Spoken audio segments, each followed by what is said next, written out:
we've had to unite two of our colonies, or combine them. So the fern hive was here, the grey hive, grey brood box is existing. When I inspected the fern hive, I found a lot of cobwebs on the underside of the frames and in between, and 3 big fat spiders. So I think the queen has been caught up in a web, as have other bees, and they just become spider food. So in here there's 1, 2, 3, 4, 5, there's 6 seams of bees. There's food on these last 3 frames, or from here onwards I suppose, actually. So 1, 2, 3 empty frame and 2 on the side there, and there's food and pollen in the centre, nectar and pollen in the centre. So they've been busy, and I don't think really it's been too long happening, or since we lost the queen.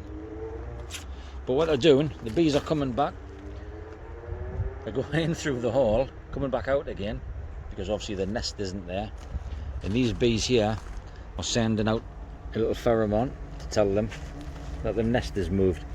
And the Nasanov gland is where the last section is, or the last segment on their back, and the second one up, the gap in between, is a Nasanov gland, and it sends out a pheromone. And the bees, when they flap their wings, they send that pheromone behind them, so they cause a bit of a draft. So they're telling all the bees that are returning here, who are now looking for the entrance, that it's over there, and they're all going back, and they've done that for maybe an hour and a half, 2 hours possibly now.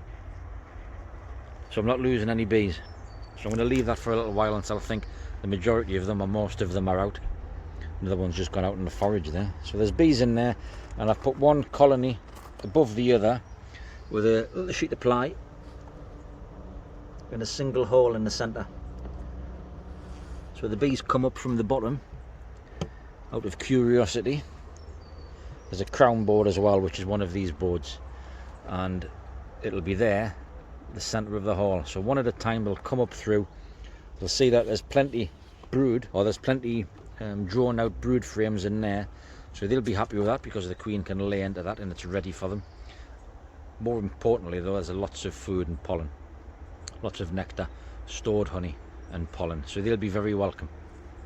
And then as these ones go out in the morning, they'll have to go down out through that little hole, and I'll probably come and take this out anyway once the pheromones have had a chance to sort of blow through. I'll take this out. They've then got the crown board just to go through, and it reduces the sudden attack, or the thought of a sudden attack. It worked for us last year, and it did quite well when we did it this way, and it's just a bit of an overnight kind of fix for them really. They'll also have the benefit of the heat coming up through here. The bees are nice, they're calm, they're gentle, but I think if I'd have left them, they would have just been waiting for the inevitable death, because without the queen there's no eggs, no larva, no brood, no colony.